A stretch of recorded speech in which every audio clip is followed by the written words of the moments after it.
It's the story of a poor boy. I'm Mikey. I'm Matt. We are here to talk about a week of football that has been really, really nice for Liverpool, to be honest. A week? A whole week? A whole week of football. It really... not that it hasn't been stressful. It wouldn't be Liverpool if it wasn't. Hindsight is a wonderful thing. Heads fell off on Sunday. Heads fell off on fucking Wednesday as well. As they want to do. Heads fully fell off on... It was Wednesday, wasn't it, when we played Bayern? Yeah. Okay, yeah. Also, I'm specifically talking about your head on Sunday. Sunday? Yeah. My head fell off on Sunday? Yeah, pretty sure. Oh, yeah, about Salah, yeah. Yeah, my head fell off where, so on fucking Wednesday, lad. I'm not even asked. So, yeah, we're going to talk about Bayern Munich. The second leg specifically. We're going to talk a little bit about Fulham as well. We're going to talk about the fact that we are now top of the Premier League with 7 games left to play, 8 for Man City, admittedly. Liverpool, top league. We are then... I guess we're just going to end up talking about the running like we always do as well. Yep. But hopefully we should see out a good 45 minutes here. Because we have nothing else to talk about this weekend, so we'll have to think of something really fun to talk about next week as well. You're going to spring something on me again. Yeah, I won't do that this time. Thank you. Yeah, that was a bit poor from me, wasn't it? But it's fine. It's a horrible thing to do to me as well, because I've got anxiety. Yeah, well, like panic attack inducing, right there. When you see those people who think that the best way to teach someone to swim is just lash them in at the deep end. That's what I was doing. Just lashing you in at the deep end.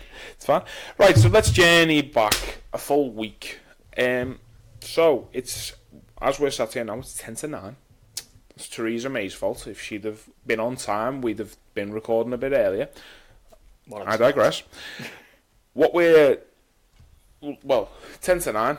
About this time last week, Liverpool were 1 draw and 1 all.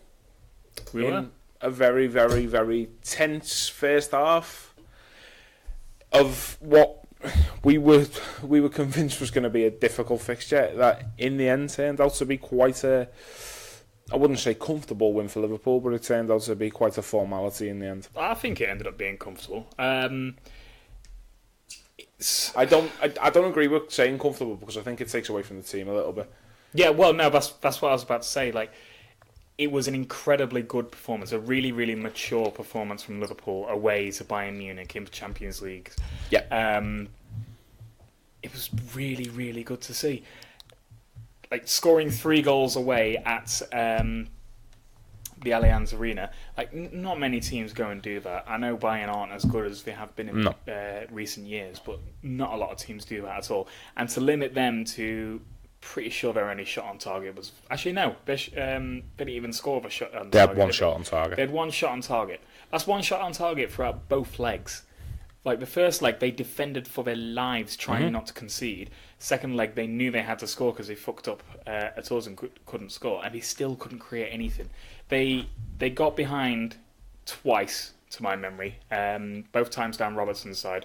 One resulted in the own goal from Matip, and one, it went through everyone's legs and through Alisson and just went tamely to the other side of the pitch. But that's literally all they created, and the rest of it, first half we only scored the 1 goal, but I think we were very much on top. They didn't really have an answer for us at all. We were unlucky to go in 1-1 at half time, but then second half we just came out and did the exact same thing second half, and they couldn't keep up the luck that they had in the first half, and we got 2 more goals, and it ends up being what looks like a very comfortable routine away win. No, definitely. And I think that's how good this Liverpool team was. That it was a comfortable and routine away win. Like it didn't look like they particularly played out their skins at all. This wasn't Liverpool firing on all cylinders, being up to their brilliant best, as we've seen a couple of times this season. This was just a really, really mature, measured performance from Liverpool. Yep, I think it's the ideal away performance in Europe to a top team like this. And the thing that struck me, I can't remember when about it was in the game, but there was a point where I was just like, Liverpool have had the ball for a while in this game here, and we went about it with a swagger that you would expect to see from a team who just expects to beat anybody they're playing. You expect to see it from a Real Madrid, you expect to see it from Barcelona, you expect to see it from Juventus, you expect to see it from Bayern Munich. Yeah. And Liverpool just went about it, not as the team who are only in the Champions League. Like, this is our first time we've been in it for consecutive years since 2010. You know, we didn't go about it like that. We went about it with with the confidence of a team that are just a European royalty. And Liverpool, you know, we consider ourselves that, but we can't hide from it. Since Rafa's reign went off of a cliff a little bit, we've not even come close to what we were under Rafa Benitez. And it's been difficult for some people to grasp that, I guess.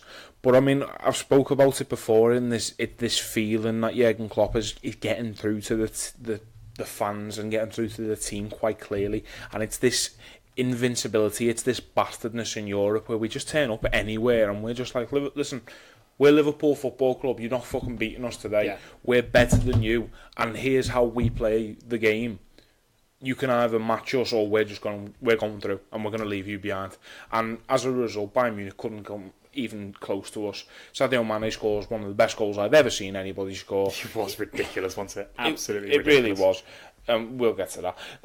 You know, all right, they catch a lucky break. I say lucky break, it's a great goal from Serge Gnabry's point of view in particular. But then Liverpool, second half, there's just no danger. There's no danger about it.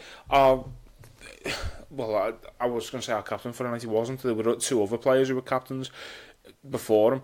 But Virgil van Dijk just grips the game exactly like you want Virgil van Dijk to grip a game. And he just goes, listen, calm, it's fine. Comes away with an assist and a goal.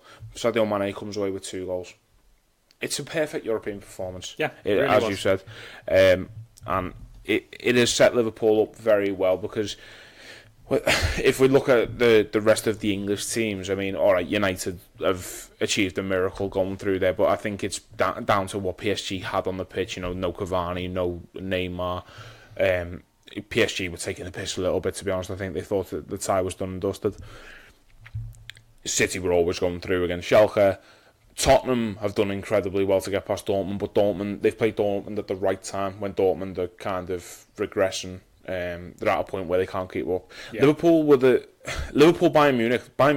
I think on paper we probably had the draw where you were just like, that's a really difficult team. Obviously PSG is as well, but you know, we beat PSG this season. United might have fancied themselves when, particularly on that run that they had under Solskjaer, until PSG turned up and done them. But Liverpool Bayern Munich was like a clash of the heavyweights, and it was just like whoever goes in there's got a really good chance of going through further into this competition. And now we're looking at it, and we've got Real Madrid who are already out, we've got Atletico Madrid already out, now PSG already out, Dortmund out. It's a fantastic opportunity to seize to jump on the momentum that we can take from that fixture, and whether we use it in the league campaign or whether we just carry it through Europe, Liverpool are in for a great chance here of a good tilt at 2 of the most incredible trophies that you can win in football. And I say 2, we could win them both. Yeah, it's 100%. Fantastic. I mean, let's go back to the start of the night on Wednesday. When your head went off. My head fully fell off, lad. Let me ask you, what did you think of the starting lineup? Thought it was fine. Fuck off! Fuck off, did you think it was fine? I did! Lad, he started the midfield that nobody wants to see. The Brexit midfield that we joked about, which is actually not a bad midfield. It's not on paper. It's not bad on paper, but the fact is that all of them do a very similar job. Yeah, true. And it means that Liverpool are limited going forward, and Liverpool are limited... Were we, though? No, because Fabinho goes... Yes, Fabinho does come on. Okay, right. So you want my feelings from that midfield. I was disappointed to not see Fabinho start. But... Sorry, 1 second. This is not an attack on any of those individual midfielders, by the way. I know. Okay, carry on. I was disappointed to not see Fabinho start. That midfield of Henderson, Wijnaldum and Milner... Mm-hmm. It is a good midfield, but I feel like it is improved by Fabinho being in that. But when we saw in the game, like actually seeing them play live, even after Fabinho came on for Henderson after he got injured, that way of the midfield playing didn't really change. All the midfield was doing really was being a shield, and all of our attack came from the width, came from the fullbacks going forward, and just trying to kind of bypass that Bayern midfield. We played a hell of a lot of long passes up front from the defence. The attack didn't really go through the defence, even after Fabinho came on. So I think the game plan from the start was to do that and to have our best shielders of the midfield and defence on the pitch. You can say that, but the best shielder of Liverpool's defence is quite comfortably Fabinho.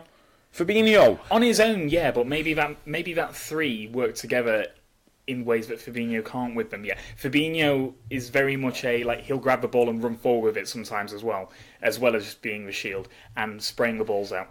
That's what we use Van Dijk for and the fullbacks. But he has this game intelligence where he falls back between the centre halves quite regularly. Yeah, no, he does, and I love him, and I do love him. But he's been Liverpool's best midfielder this season. Yes, Fabinho. And what was Liverpool's hardest game in Europe? Well, it probably of the season on paper so far, other than Man City, which he didn't fucking start in either, by the way. And we looked so much better when he came on against Man City. And so when this fucking midfield gets announced, and I'm sat there just like, I can't fucking believe that he started the three of them together, purely because Henderson, I've got no problem with Jordan Henderson playing. Milner's been out of form, and Gini Wijnaldum doesn't look fit anymore. Hasn't looked fit for ages. He starts the next two games this week, which is fucking incredible. But the fact that he has actually gone with that midfield, when all of us are looking at it, just gone, yeah, there's no way all three of them last 90 minutes. And Fabinho, alright, he comes out with the excuse afterwards that Fabinho, he's played a lot of games lately. Sound, rest him for fucking Burnley at home then. The commentator summed it up absolutely perfectly when he said Fabinho is the type of player who's signed for nights like that. Like, he's signed exactly for those kind of games where you just want big name players. When you're playing against the likes of Thiago Alcantara and James Rodriguez, who are going to be able to dribble through your midfield, you want somebody who can put a foot in. And he does do it in the second half to Kingsley Coman very well when Joel Matip ends up on his arse somehow. Not a fucking clue how. Does do alright. Because he's stand behind ice. Come on. I actually think first half he wasn't great as well. He came on Fabinho. He grew into it a lot. Second half he's great. He does do that a little bit, to be honest, but it was infuriating. And obviously we'll never know whether or not we were right. I was right to be angry because the injury to Henderson means that we see Fabinho come on anyway after 10 minutes. So the game plan, whatever it was originally, has to be tweaked slightly. But I think Liverpool's best midfield involves Fabinho, Henderson, and Gini Wijnaldum at the moment, and I think it involves Henderson playing where James Milner played that night, and that's not a criticism of Milner at all. I just think that at this point in time, Jordan Henderson's got a better passing range, and I'd rather have him in that midfield kind of thing. I think he tackles better as well. Milner's great, but he's getting on a bit. We can't lie about it. And not to mention, he's club captain as True. well. Yeah. I don't have a problem with you being angry with the starting midfield or being disappointed that Fabinho's not starting. What I did have a problem with was you immediately just said, right, that's it, we've lost then, and started looking for how much money you could win for Bayern to win. Not asked. No, because half of Twitter had the same reaction. They just threw him a towel immediately. What happens if that happens at Anfield? Is the crowd less up for it because they haven't seen Fabinho? It's that away midfield. That midfield at home works. It does work. It's worked on occasion anyway. No, but context of a midfield aside, for heads to go so badly, it's the same thing with Lallana. For heads to go so badly immediately as soon as the lineups are announced, how the fuck is this crowd going to be all right with getting pegged back at all? When Fulham equalised at the weekend, how the hell would have Anfield reacted to that? Because I know heads went off on Twitter. I know heads went off in our chat. It was fucking horrible. Yeah, and like I understand. We're kind of a pathetic fan base. No, we are, but it doesn't come out of it doesn't. For the majority of us, I'd like to think it doesn't come out of a place of anger or anything like that. It comes out of a place of just sheer wanting this so much and wanting Liverpool to do well so much, and that's where it comes from me anyway. Is that I want Liverpool to be at their best. So when I see us playing a midfield that struggled away at PSG, didn't really perform to its ability against Man City either. I am concerned, as particularly because you've seen what the atmosphere is like in Bayern Munich. If that gets to anybody's head, then you know what I mean? Like that could have been it. It's as simple as that. So you want your best players on the football pitch. And also, I fully believe in the spine of Reina. Sorry. That's the point I'm getting on in a minute. Of Alisson, Van Dijk, Fabinho, and then Salah and Firmino, I guess you call. I suppose you can branch the spine out to all three of them. You know what I mean? They're not really wingers, are they? So let's just say we play three strikers, and there you go. They're all in the spine. It's what the reason I've just said Reina is.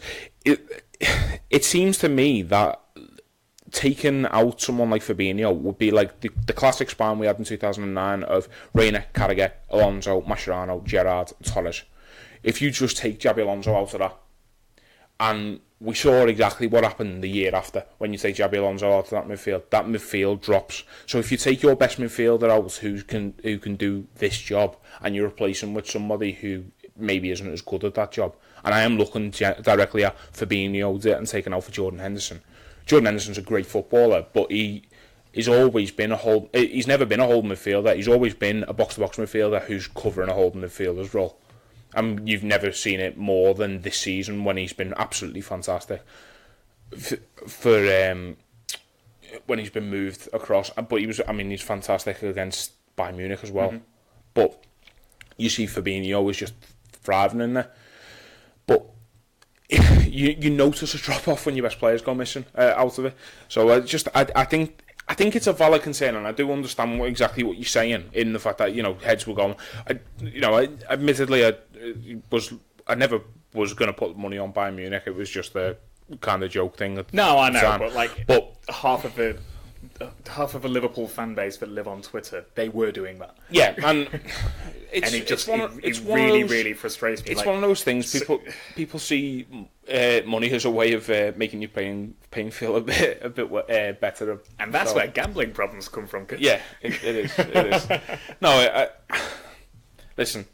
I'm not gonna sit here and say I was 100% happy with it, because I just wasn't. And I think Fabinho put in a good enough performance to have maybe warranted the start, whereas we obviously don't know what the midfield would have done otherwise. Yeah. I also completely understand that Jordan Henderson playing deep makes complete sense, because against Bayern Munich in the first leg he was fantastic, and when Fabinho had to play centre-half, absolutely no problem with Jordan Henderson playing there, but it does mean that Fabinho doesn't play there. I actually think Liverpool's best midfield is maybe the two of them playing together. Yeah. As holding midfielders, and then we just play four up front, like we have done at the past with Shaqiri involved with the front three. But it's fine. It's fine. Yeah, we won 3-1. Why are we arguing? We're not arguing. I mean, you're allowed to have a discussion about team selections. We're going to get onto it again in a minute when about Mo Salah on the weekend. But the other thing we have to talk about really are the goals. Oh yes. I mean, Sadio Mane's first goal. My favourite bits. Sadio Mane's first goal. Messi scores that. Sky Sports are still twerking over it. If anyone's genuinely, I can't get over it. I can't get over the sheer cheek of it. And one thing that's definitely gone under the radar is the ball from Virgil van Dijk. It was a very, very good ball, but it's the swerve on it. Yeah. Just if you watch it from the angle that's behind Alisson's goal, Van Dijk hits it and it goes, and it like comes out back towards the touchline and then bends back in towards the goal, and it literally follows the flight of Mane's run. So when Mane pulls out the sky, incredibly, it is literally on a dime for him during the game. It was a good ball, but I think it did leave a lot for Mane to do still. I think, as incredible as his touch is, I think it's actually, it's not what Van Dijk had in mind for him to do. Probably Van Dijk had him running onto that. Yeah. And if you actually look at it, if Neuer doesn't come for it, Van Dijk's got that inch perfect. Mane can take that down and he's in on goal. Mm-hmm. But what Mane does instead is somehow judges the situation to perfection. He knows he's beaten Rafinha already, takes the ball out the sky absolutely perfectly, and decides he's just going to take the piss out of somebody who's been regarded as the best goalkeeper in the world for the best part of 15 years now, something like that. 2006 World Cup was the first time everyone was like, he's good, isn't he? So what an absolutely ridiculous goal. I mean, the finish is a joke as well. Like that's one thing that's like probably gone under the radar a little bit, is that there's two people in the way of that, and he still finds the corner because he's very good at football. You know why you found the goal? Off balance. Yeah, he was off balance. He can't score when he's like fully balanced and fully like standing up. He has to be nearly falling over. He turns away to celebrate the second he's hit it as well. It's just fucking great. He is on such a good run. Yeah, I mean, I'm really glad I picked him as my choice for Player of the Year. He's not going to win Player of the Year, but at least I don't look stupid. I don't need help look so stupid. I always look stupid. Fucking hell. Hey, I thought Naby would be better than he's been. So it's fine. It's fine. I would never want to go back and listen to what we used to say about Naby Keita. You know what? Before we signed when we win the Premier League, he's still going to be my player of the season. That's fine. I mean, if you want to deny Virgil van Dijk when the rest of the fucking world's going to vote for him, then that's absolutely fine. I'm a contrarian, man. Speaking of him, good one. Oh my god, the header. The header. It's just such a captain's goal. It's exactly what Sami Hyypiä used to do. Mm-hmm. I get a vibe of Sami Hyypiä against Juventus when he volleys it in, and it's just like, what a player. What an absolute legend. Is it fucking hard? I think Neuer could maybe do a little bit better. I think Neuer's a very overrated goalkeeper, to be honest. He might be, yeah. Right, let me rephrase that. I think his goalkeeping ability is overrated, whereas the sweeper keeper business that he's always been, celebrated for, is right on the fucking money. Mm-hmm. Like when he was just doing his thing at Anfield, I was absolutely mesmerised. I was like, this fella's fucking, like, he makes what Alisson does look just... But actually normal. making saves, not so much. Yeah, exactly. That's the thing. I think he's relied on a very good defence for a lot of his career. Yeah. So you look when Bayern are in their pomp, they've got Lahm at right back with Boateng and it's Batstuber or Hummels, wasn't it? Yeah. And then David Alaba. So I mean, it's not a bad defence, is it? Let's be honest. Germany have just scored. So I do think he's been his legend's been exaggerated a little bit, but I think you can say that of a lot of footballers. Do you know what Possibly, I mean? Once you get to the elite level, I think your abilities do become exaggerated a little bit. And also you live off hype for ages. For example, there are still people who believe that even though he's not hit the same numbers that he's been constantly hitting, Cristiano Ronaldo is still the best player in the world. And he's not. He's not, but because his legend lives on still, do you know what I mean, while he's still playing and while he's still doing incredible things, like knocking Atletico Madrid out on his own, people look at him and just like, yeah, you're the best player in the world. I mean, he's never been the best player in the world, man. I think you'll find he's won a few Ballon d'Ors. Yeah, I'm not sure. I'd rather have Messi, but yeah, whatever. Yeah, but I take your point. Neuer probably could have done better. He didn't have a chance really with the either Mane goal. It's a fantastic ball from Salah as well for the. So that Van Dijk goal is kind of a turning point in the game because that's when Bayern just seemed to give up. It was a 69th minute, that goal, and for the last 20 minutes there was nothing. There was really just nothing. There was a little bit of a spurt after we got the third. But again, we didn't create anything. There was a point in between the second and third goals where we had the ball for what seemed like a full 10 minutes. It was absolutely ridiculous. And Bayern weren't even trying. Mm-hmm. It was so weird. Like, that, for me, was when the point hit home, what you were talking about earlier, like Liverpool being back among European elite. And Klopp mentioned it as well, said that we're Liverpool again. We are like we're European royalty. We're here, and teams should fear us. Yeah. And that was exactly it. Bayern Munich, 5-time winners of a Champions League, like fucking heir apparent to the Bundesliga again. What have they won it like 6 times in a row now? 7, 8? Oh, no, something stupid. daft. Something daft. I think they've won it every year since Klopp left. Klopp didn't win it his last season, but he won it the year before, didn't he, in 2013. So I think, you're going back to that, I think. Yeah. They get their pick of the Bundesliga every year, so they have the absolute best players in that league, and they gave up against us in the 70th minute. I think that's how good we were. I think the biggest compliment I noticed is at 1-1, there's a point where Liverpool get the ball and they look to counter, and straight away Bayern Munich, I've got 4 at the back, straight back 4, and you're looking at who's involved in that back 4, and David Alba's in there, and he's regarded as one of the best attacking left backs there is. And there's a massive compliment in there. Not to mention as well, they're playing Javi Martinez there. Do you know what I mean? So they're playing a whole midfielder as well. And Thiago drops in as well. And they just paid Liverpool such a compliment by just saying, listen, we can't risk our fullbacks going forward because your fullbacks are just going to batter us. And it is literally this fear that we just... I actually don't think we've ever had this kind of... this order around us. I don't think we've ever, like, even when we were at our pomp under Rafa, it was about disciplined away performances, which, this is a disciplined away performance, but it's a ruthless one as well. Yeah, in a different way. Yeah, whereas Rafa's was maybe, all right, we'll hold the clean sheet. We'll get a fucking clean sheet, and we'll get them at Anfield. But if we can nick an away goal, and I'm looking at Inter Milan, I'm looking at Real Madrid.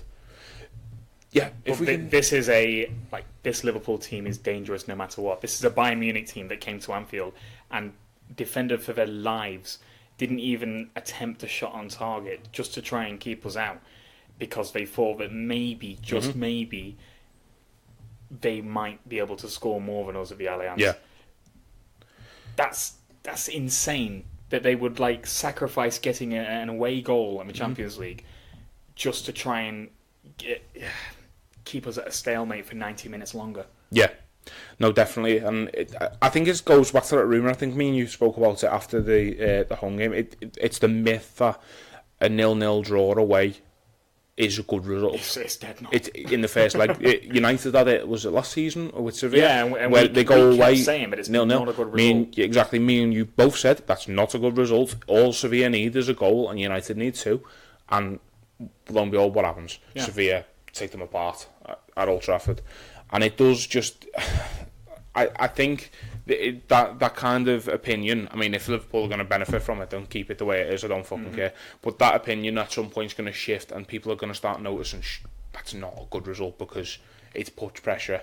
Teams don't really set up defensively anymore in Europe as much, and I mean, obviously we've well, I mean, you say that they got taken apart 3-0 by Juventus. Oh yeah, they didn't defend. they didn't defend in that game at all. They were fucking terrible. And all right, we've just said Bayern Munich came to Anfield and set up, but I mean, in the second leg kind of thing, do you know what I mean? Teams don't come there for. Liverpool weren't ever going to go to Munich and go, right, give 0-0 here, we'll take it to penalties. No. Liverpool were never going for that, were they? Do you know what I mean? And I think it's a bit naive. Not even Mourinho would do that. Exactly. It's naive to expect teams to do that these days. I do think that this game does raise an interesting, not problem, but it's going to be quite interesting to see what happens this summer because you've already got Real Madrid. They're going to be looking to rebuild after calamity that they've had this season, where they're looking like I'm pretty sure they're guaranteed they're not going to win any trophies this season now. Got Zidane back, whether or not he stays or somebody else comes in to replace him, you don't know yet. But you've got them. They reckon he's only come back because he's been promised a transfer war chest this summer. Well, this is the thing. I mean, you've got Zidane there. Maybe he'll look to build Galacticos 3.0. Yeah. You've got Bayern Munich who need to do something. Whether or not they've got the financial clout, they need to do something this summer. You've got the likes of Chelsea, who are going to need to rebuild. You've got the likes of Man United, who are going to look to be giving Solskjaer some support as well.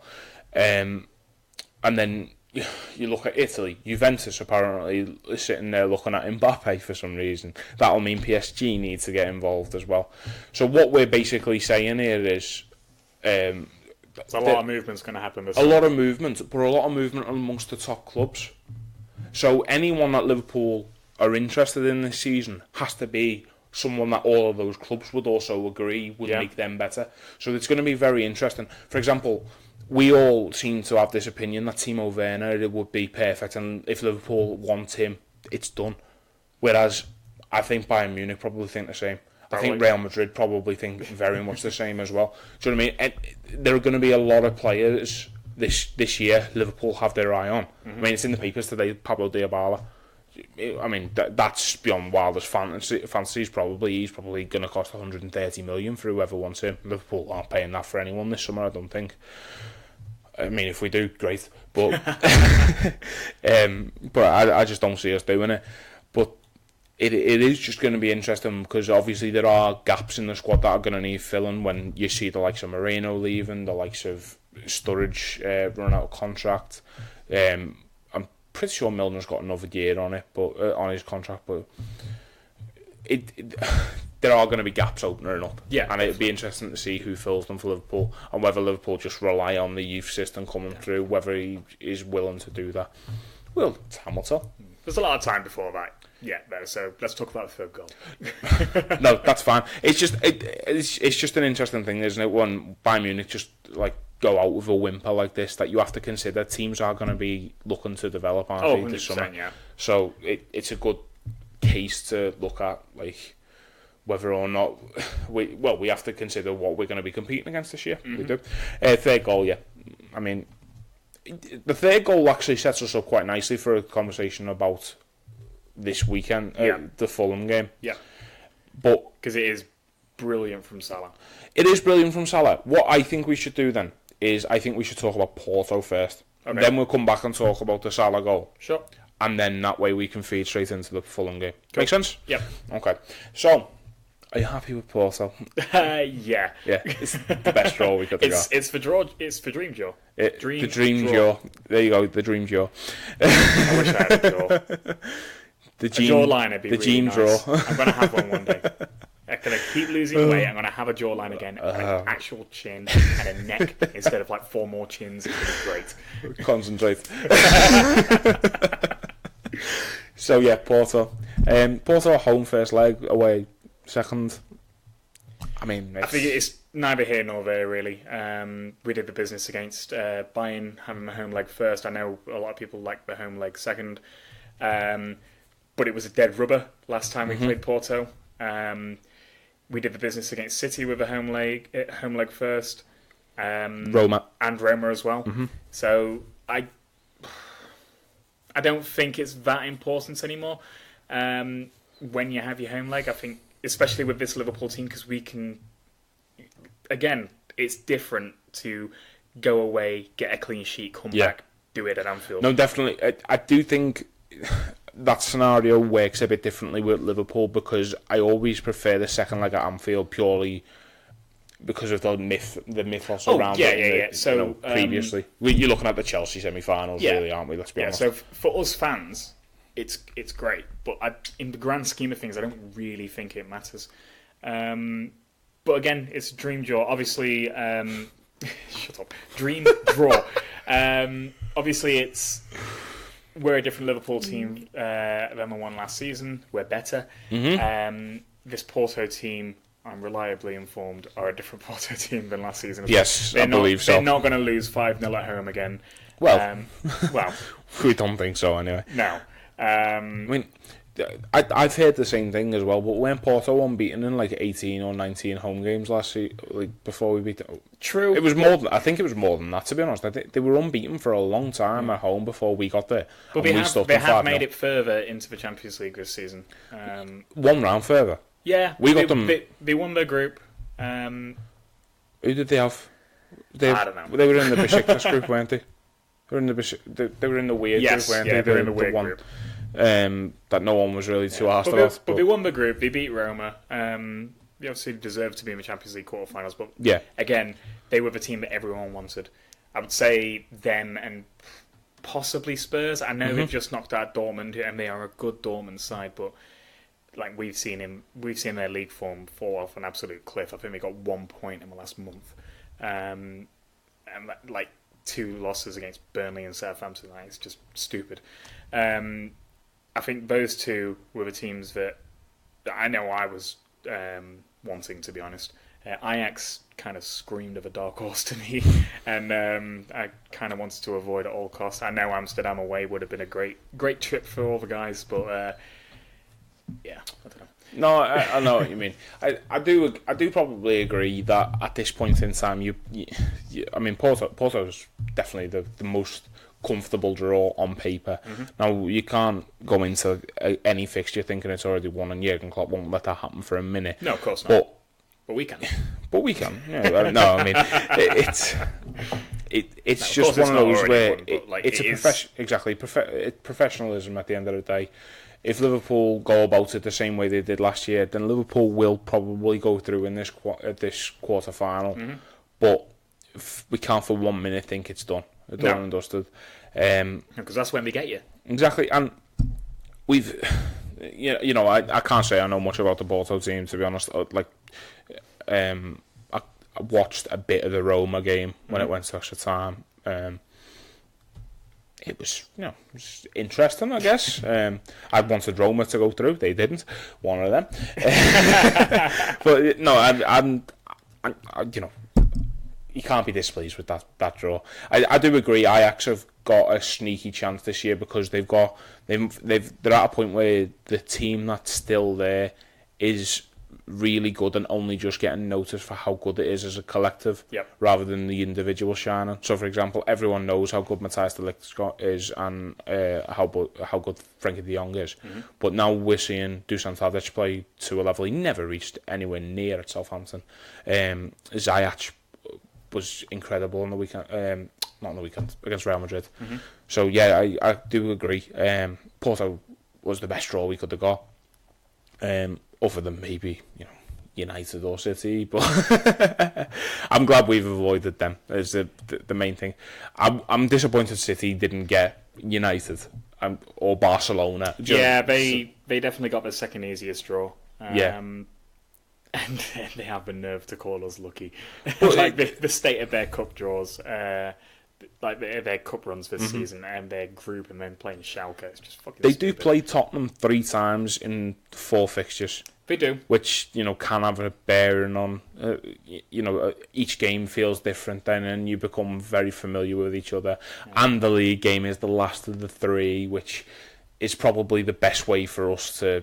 Do you know what I mean? Like it's the best thing for us that Tottenham have 2 games to snap the fuck out of Man City players. They'll have suspensions in Europe for next season, but who's arsed? The optimist in me says that Spurs win one of those games, and it's the league game. But I don't know. I think Spurs are shit. Spurs are. I do agree. I think the league game is the one we're looking at where it's possible. But I did think that about the Chelsea game as well, and Man City won, what was it, 6-0? Yeah. Something like that, so it's one of them. But, I mean, if Liverpool navigate Porto, which hopefully they will, knock on wood and knock my microphone over, it's fine, then we have the small matter of either Barcelona featuring Philippe Coutinho and Luis Suarez, or Manchester United. I mean, we'll beat them. You couldn't ask for a nicer semi-final either way, though, could you? Really, they are that is literally Liverpool Football Club. I mean, the idea of this team as it's on the way up to achieving things, knocking out the 2 players who symbolise exactly what we have been. Do you know what I mean? Luis Suarez and for Coutinho leaving could have absolutely. Suarez did derail the club. It set the club back years when he left. Yeah. Coutinho could have had the same effect as it happened. Liverpool just gone on another level since he fucked off, but it could definitely have had that kind of effect, that the same kind as Suarez had. So the symbolism involved in knocking those out as we go through to a final would be incredible. Our second final in 2 years. It would be gorgeous. It would be delicious. Poetically beautiful. And also the idea of if Man United can somehow get past Barcelona, the idea of Man United in the semi-final and just tearing them down from this position they seem to have found themselves in, where the halo around Ole Gunnar Solskjaer's head won't come off, and they're going to realise very soon he's not a very good manager, and Mike Phelan and Alex Ferguson have had a lot of input into that team. There's going to be a point where it's going to come unstuck for them. Maybe it's the semi-final. You never know. And to put ourselves through to a Champions League final at Old Trafford would be very nice. Very nice. It does go that way, doesn't it? It will, yeah. Yeah. The fixtures will have to be reversed because of City. Well, because City will probably be in the other semi-final. Yeah. Unless Tottenham perform a miracle. Knowing our luck, Tottenham will twat them over 2 legs and then get absolutely thrashed in the league. And I mean, we'll win the Champions League then. Fine, fuck them. From this point in time, would you? I wouldn't say would you rather, because the answer's both. Mm-hmm. But the answer's always both. Do you think which do you think's easier to win at this point from this position Liverpool are in now? Liverpool have 7 games left in the Premier League and 5 games left in Champions League, theoretically. Champions League. I think Champions League's easier. You can afford to draw a few. I think don't think we can. I think there's a good case there, because if Liverpool can keep some kind of defensive rigidity about them, then we've been discussing how 0-0 draws don't really, they're a bit archaic now, but away. But Liverpool, if they get 2 0-0 draws in the quarter-final and the semi-final, could quite easily still go through to the final. If we get 2 0-0 draws in the league, we're fucked. That's fucked. It's done. Yeah, that's it. Yeah.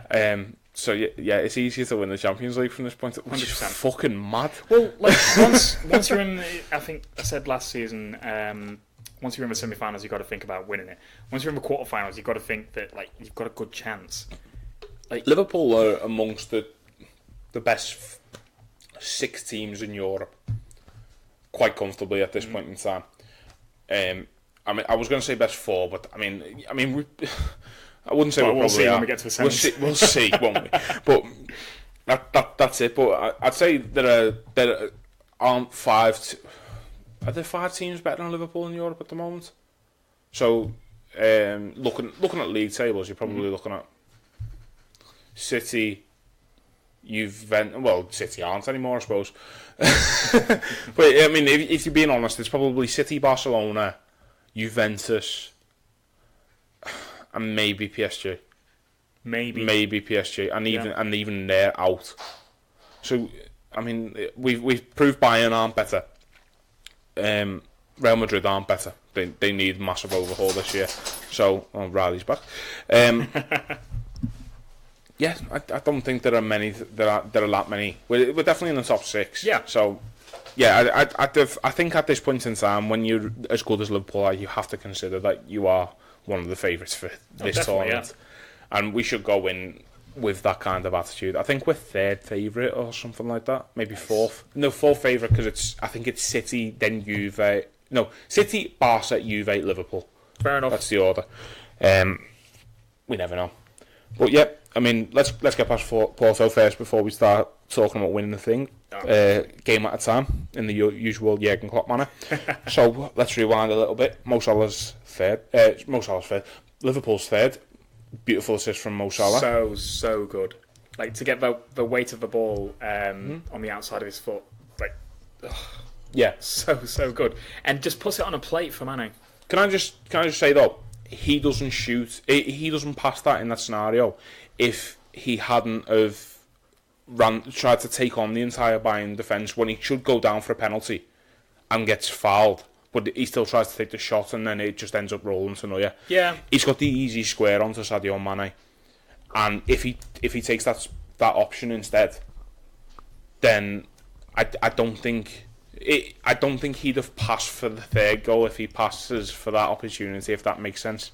There's an example of Sadio Mane trying his best to lay off Andy Robertson, is it, for the... which game is it?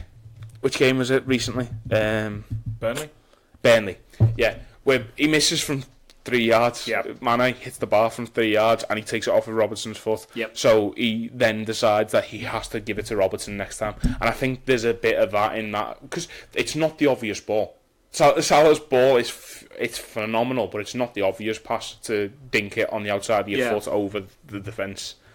So I do think there's that, and that is exactly the aspect of what I was said to you on the weekend about he's doing my fucking head in. He's very reactionary though, like that staying up when he should have gone down. This is after how many months of everyone calling him a diver, because he's been going down with contact, which were fouls, but like, been getting constant shit. So now he's started staying up, and everyone's saying, "Oh, he should have gone down." You can't win. No, it's very difficult for him to win in those situations. He must just be a pretty reactionary player, knowing he should have passed to Mane. So trying to find him the next time, like. That's a team player. Yeah. Everyone's saying he's selfish as an idiot. Hey. You're dumb. I can't believe you just called me an idiot. I'm not having it. I just... You called me an idiot earlier. Yeah, well, you are. No, I'm not at home with my girlfriend. Oh, fine. What was I saying? Yeah, I'm just not... I think there's something in Mo Salah's head that makes him... He is very disappointed he's not near the level he was at last season. Yeah. And there are moments in games, in particular the Fulham game, which we'll move on to now, well, in a second anyway, that he goes about things with this single-mindedness which he doesn't need to do. It's similar to what Coutinho used to do, where you see him get the ball from 25 yards out and you're just like, yeah, he's shooting here. And Salah's the same. If he cuts in from the right-hand side from 20 yards, you know the ball is going in the goalwards direction. Yeah. It's not always going in, but you know it's going in that direction. You know he's very rarely going to pick out that ball to Mane. All right, he does in this occasion in Bayern Munich. But it's becoming like that for Salah, and I just think there's a point where you just have to... If you're him, you just kind of have to take the hit and just be like, you know... If Liverpool as a team win something this year, it's much greater than... It's what Salah said last year. He preferred the team to win things than him to win individual awards. Yeah. And I think that he needs to step away from trying to match Mo Salah from last season and just try and fucking be one of the first players to win a Premier League for Liverpool, to be honest with you. Like Sadio Mane's doing. Sadio Mane, I mean, he's still scoring. He's scoring goals, but he's still laying on assists and stuff like that. He's still linking up with Firmino. Whereas every time the ball falls to Salah on the weekend, it's straight away. It's just, where's the goal? Straight away, and it's infuriating because I know how good he is, and I know there's a commitment in him to help the team. You've only got to look up when he runs back from the corner. When it's a 3v1 on Andy Robertson, and Mo Salah's the first one back, so I know he's got the attitude in there. He just needs to drop the competition with himself that I'm absolutely convinced he's having. See, that's just that one instance, that one Fulham game. Everybody and their dog was praising him to high heaven against Watford, against Burnley, and against Bayern. Said he did everything in those games but score. He got assists. He played really, really well. He did so much for the team. Mm-hmm. His build-up play was brilliant. And then there's one game comes along, and you're fed up with him, and he's being selfish, and he needs to... Do you think he was the same against Everton? We were all shite against Everton. Do you not think he was the same, though, against Everton? Not from who was good and who was not. Do you not think Mo Salah was in a position to pass the ball quite a few times and decided to go for a shot instead, which was blocked a lot of the time? He misses a quite clear one-on-one. There's a point in it's in the first half where he wriggles free of Digne and he looks to place it in the far corner, and it's a straight to Pickford instead when there's Firmino stood next to him instead. There are moments in each game You don't notice it when we win, and that's fine. You don't have to notice it because everyone's trying to score goals when Liverpool win 5-0. But it's the games when Liverpool aren't winning 5-0. It's the games when Liverpool are looking for the second goal and Liverpool are looking for the goal that seals the win, where you start getting frustrated with people. It's the exact same as the principle of when you're very upset. You yourself are very upset when someone shoots from outside the area when Liverpool are 1-0 up or 0-0.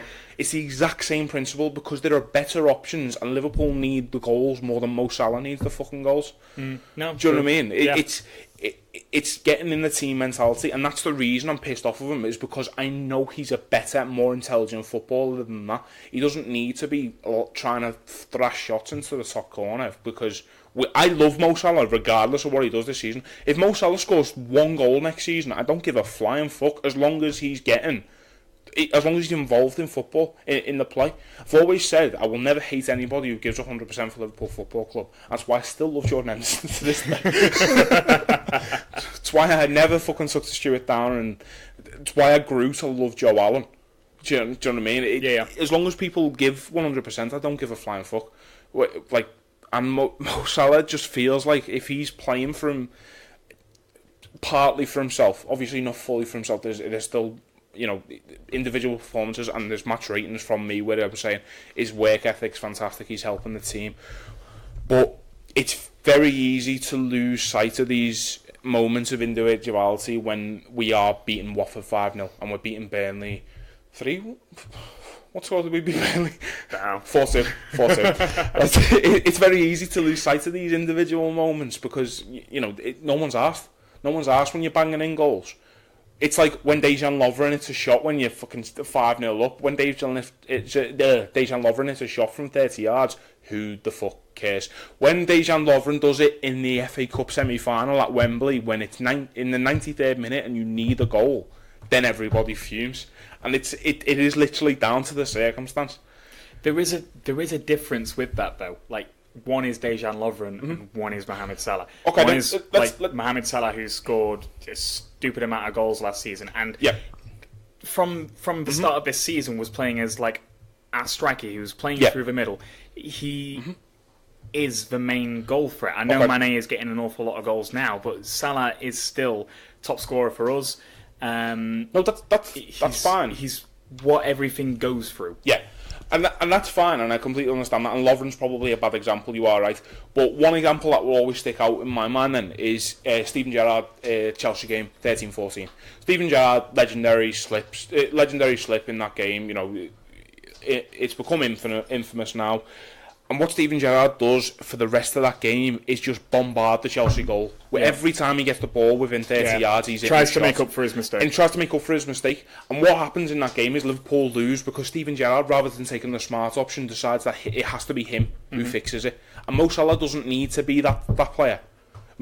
Steven Gerrard, we've seen Steven Gerrard do that 1,000,001 times, pick the ball up from 30 yards and blam one in the top corner to get Liverpool back level. Drag the team by the scruff of their neck.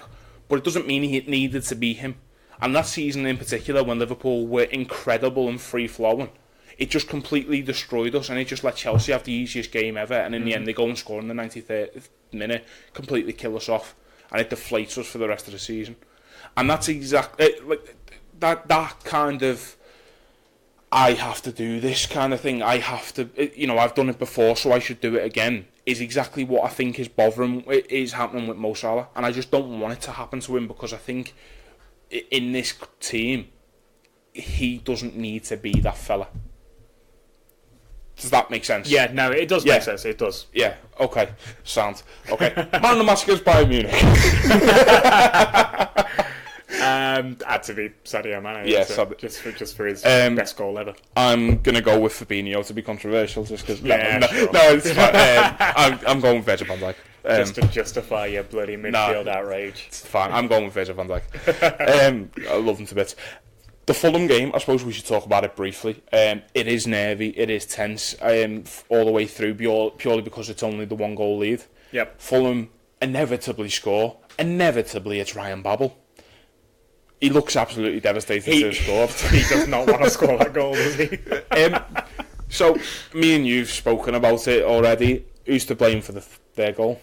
Who do you blame, or is it just a catalogue of the three? It's a combination of the three. Obviously, the slice from Milner's panicked and shite. Like Van Dijk leaving it, and then the weak header, and Alisson not coming when Van Dijk was expecting him to. Like it's a combination of all three. If one of them doesn't do that, there's no goal. Yeah. But that's what it takes to score against this Liverpool team. Either it takes a Matip own goal, or it takes three of our best players. Well, didn't even talk about the Gnabry goal. Sorry, carry on. Three of our best players to fuck up all at the same time. Yeah. But the thing I want to take away from this is, like, a lot of people are taking this like nervy, close 2-1 win after being pegged back as a sign that Liverpool are teetering on the edge and they're going to bottle it. Like, this is prime title winning. Like, Man United did it for years. Exactly. Man United did this for years. They would be on top. They would get one goal. They would get pegged back, and then they would manage to rally themselves. They wouldn't let heads drop, and they would absolutely go forward with all their force and all their might to try and get that goal, to throw the fucking kitchen sink at it. People might say the penalty is soft, but they can fuck off. It's a penalty. It's a penalty. You just can't do that. Yeah, like nerves of steel for Milner. After making a mistake early, he could have very easily just got in his head about it, like Gerrard did, like Salah does apparently. Fucking hell. Say what you mean, Matt. But he could have very easily got in his head about the whole thing. But it was a very, very cool penalty. He hits it weird, doesn't he? Like, kind of, he hits it weird. Kind of hooks it. It's really strange. Like, it looks like he's tried to bend it into the top corner, and he's just managed to hit it straight down the middle. It's really strange. No, it is nerves of steel, though. Brass bollocks and all that. It's exact. Is it a title challenge without a proper shit ass win? I was literally, I was going to say that, to be honest. Nobody can call it a title challenge until you've done that at Fulham. No. The first goal from Mane as well, by the way, like that 1-2 he plays with. Firmino, so good. No, it is. I did shit myself a little bit going back to the penalty. I did shit myself a little bit because I was absolutely convinced Mo Salah was going to take it, because I was just like. And I mean, as good as I think he is, there's one thing he's not very good at, and it's penalties. He scores them. Don't get me wrong, and he would have scored this one because he always goes straight down the middle. Yeah. But it's just, I don't know, something would have bothered me about it. I think. Yeah, that's fair. It would have. It was the way his day was going, a little bit, I think. But yeah, I do agree that the Mane goal is beautiful. And it's a fella on fire, isn't it? It's ridiculous. So in form right now. There aren't many players in the world who can match what Mane's doing at the moment. Is it 11 goals in 11 games? Something like that? I think so, yeah. Fantastic. And to think that's at the business end of the season and in the Champions League as well. It is interesting because I think we've probably said it on here before, definitely at some point last season, that Mane is probably the one that's expendable in the front three. You know, if you were looking to upgrade someone, it'd be Sadio Mane. And now Mane stepped up his game to this level where you're looking at it and you're like, you know what? If we're getting rid of somebody, not getting rid of somebody, but if we're looking to, upgrade on somebody, let's have a look at Timo Werner for Bobby Firmino. Yeah. Do you know what I mean? I tell you what, Raheem Sterling could come in and he could probably do a good job where Mo Salah's playing. Do you know what I mean? It's not Mane at the moment. There's no question marks about Sadio Mane at the moment. I still think there's something about him that pisses me off. I don't know what it is. I think it's the way he has this gait where he just seems so lackadaisical about everything. This is where it comes out of Mikey's racist, guys. There's something about him I don't like. No. You can't say that. I love Virgil van Dijk now.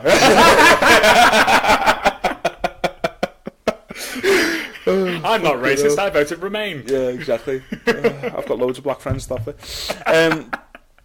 I am joking. Yeah. Mikey is not racist. Honest. Thank you very much. I do appreciate that. Fucking hell. Never getting another job ever. What was I saying? Something about him you don't like. Yeah. Oh yeah. It's his gait. I think he just comes across as somebody who's just taking it so slowly, and there are bits where I feel like he's holding the game up a little bit, and it's just like, get the fucking ball forward. But it's literally what Van Dijk does, and because Van Dijk's doing it 50 yards further back, I'm just like, what's that, Virg? Go ahead, lad. It's just what I want my centre half to do. But when your winger's doing it, you're just like, just go past your fucking man. It's the hesitancy to take somebody on the outside as well, which I can't fucking stand. It does my head in. See, I'm convinced that that's because of like instruction from a manager. Like, he's waiting for the overlap, and he's waiting to cut inside or do a fancy back heel. He loves his fancy back heels. But he's fantastic. Yeah, he very much could skin someone and take him to the byline and go around them. I think the reason why we haven't seen that much this season is definitely down to instruction from Klopp. It's interesting you should say that, actually, and I think this should be the point that we really end on today. Before we carry on, actually, man of the match for Fulham. Milner, just because like it's a completely different game without him. He is the man of that match. He is. Fair enough. He is the epitome of that match. I think I give it to Mane. So I'll give it to Mane again. Why not? What I wanted to say really is that there's been a lot of debate about Liverpool as a creative force in terms of midfield. So you've seen Adam Lallana come back in for the last 2 league games and stuff like that, and people saying that's Jurgen Klopp trying to counteract it. I disagree. I think that's more to do with the press than anything Adam Lallana adds creatively. Because I don't think he adds much more than Naby Keita would. Yeah. But he adds this attitude which Klopp's clearly after. But one thing I would say is, do you think Liverpool's creativity, Jurgen Klopp looks at Liverpool's creativity as, we will rely more on the wingers, on the fullbacks, than we'll ever need another Coutinho in the middle, somebody like that. Do you think Liverpool are basically looking at, when we have the fullbacks, we have 5 men forward? Yeah, I think that's exactly what Klopp thinks. I don't think this formation that we play in, this style of football that we play, ever really properly calls for a number 10. The midfield is a shield, and they can bring it forward and then pass it to any of the front 5 that it ends up being, and then they can create amongst themselves. I'm convinced that is the way forward for us, or at least the one that's been planned. Obviously, it would be nice to have some kind of number 10 in a Coutinho mould or a Nabil Fekir, or to have Lallana back as an actual number 10. But it doesn't seem like that's the plan. It's like, so there's a midfield that shields, brings it forward, and can spray balls out to the fullbacks. Then behind you've got Van Dijk, who does the exact same. There's no real there's no real playing balls on the ground quickly for runners, which is what your Coutinho's did and do. The only time that you ever really see that is, for example, when James Milner drifts out wide and he's playing link-up play with Trent. Yeah, he does that quite a lot against Fulham. We're a lot more about the overlap and about fluid play from that front 5, and then it's kind of, we're split into 2 sections, attack and defence, and there's no real middle. There's no real connector between them, and a lot of people have said that that's a problem. That there's not enough continuity between the midfield and attack, but I think that is a purposeful thing that we've set up for. Yeah. No, I definitely. That's my way of thinking as well. That's the reason I bring it up, is because people will still talk about this, and they'll still say Liverpool needs to go out and they need to go and buy a Fekir. And do you know what? I'm not even saying we don't need to do it. I think I've probably said on here before, I think Liverpool do need that one creative midfielder. I'd like it for a change if it's not working. Yeah, we've got someone to bring on that we can and we kind of do with Shaqiri. When we bring Shaqiri on, we do kind of change the shape, and he is in that mould of a number 10, and he will play in those half spaces that aren't occupied by the other people. He can do that, but I think he comes on and just basically just goes into where Milner plays now, and that's exactly what I think that's what we expected Fekir to do, to be honest. Well, it's not actually. It's, if we're completely honest, it's what we expected Naby Keita to do. Yeah. Naby Keita was going to be that player who would link up, and it just so happens to be that we've seen Milner do it. We've actually seen Gini Wijnaldum pushing a lot further forward the last couple of weeks, which is interesting because I wouldn't mind him getting on the score sheet a little bit more. Obviously, he scores a great lob against Bournemouth, but I think he did try against Fulham. To be fair, he did try. He very nearly did as well. Martin Salah jumped at the opportunity to remind us he's only ever scored one away goal in the Premier League. Oh, has he? No, yeah. I never heard that. And his only goal coming at Wembley earlier this season is the line that normally follows. Mm-hmm. But yeah, I do think that there's a point where Liverpool have kind of evolved past the need for a creative player, like in that area, because in all fairness, as Martin Tyler said on the weekend, who needs a creative player when the front three are creating for themselves? Exactly. Do you know what I mean? And if you have if you have intelligent players who can swap around, for example, the way Mane and Salah did in the Bayern Munich game, which I didn't even touch on, but that was it was really interesting to me that how we started with those two the wrong way round. It was as if we were just like, right, okay, we're just going to batter these on the flanks, give them something to do so their fullbacks can't bomb on. Yep. But it's having that flexibility to do things like that I think Liverpool... we didn't have with Coutinho. You didn't really ever... Can you tell me one example of Coutinho ever coming from the right hand side? No, because it didn't happen. Whereas you can see Salah doing it down the left, and you can see Mane doing it down the right, just equally. And even then, you can see Bobby Firmino doing it across the field as well. And I think you become limited when you start playing fixed players, and Liverpool don't really do that. Obviously, we have a number 6, and we have the centre halves. But other than that, there's a real freedom within sections on the pitch for players to go where they want, and I think a number 10 kind of restrict that a little bit. Yeah. So I do think that's why we haven't. We've probably turned around and been like, maybe we don't need a number 10, but who knows? We're not Jurgen Klopp, and watch the first day of this transfer window and go out and buy someone who's a number 10 and just completely have us off. But I do agree. And watch him transform him into a number 6. Nah, new right back. I mean, I do think there is an argument Liverpool do need a greater flexibility for next season. We need to keep opponents guessing rather than... Because it will take... There will be one team who just who figure Liverpool out. Yeah. There will be one team who do it. And you know, we haven't come across them yet, but... well, not properly anyway. Obviously, Leicester and West Ham did, but Liverpool were very much not near their best. But there'll be a system somewhere that someone stumbles across and everybody else adopts, and all of a sudden straight away that's Liverpool figured out, and Jurgen Klopp's got to figure it. You know, it happens to every great team. So I think Liverpool having a different option would definitely add another string to the bow. Yeah.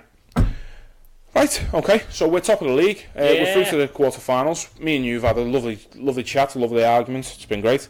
Thank you very much for listening. If you are still listening at this point, it's an hour and 7 minutes long. That's pretty good. Probably the longest one we've done in a while, actually. It is. Yep, so if you could like us on Facebook and follow us on Twitter, all the links to the other sites are on Twitter, so I'm not going to read them all out. You're just going to have to go and follow us on Twitter to find them.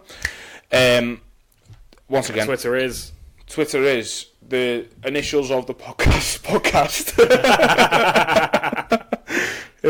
I can't. TSOAB _ podcast. OPB. Yeah. See, I told you. That's why I didn't fucking do it. It is at TSOAPB _ podcast. And the story of a poor boy. Once again, thank you very much for listening. We do love doing this, and we do love having these chats, and we do love each other as well. No matter how much Matt calls me an idiot and I call him an idiot back, it's fine. You know, it'll take more than that to come between us, Matt. Right? I mean, you tried by getting engaged, but I'm still here. No, it's fine. Fucking hell! Don't even start with that. Honest to God, I'll put you to shame on here. Where were you for the Burnley game? Bye, guys. It's been going girlfriend's birthday, right? Thank you very much again. See you after. Cheers.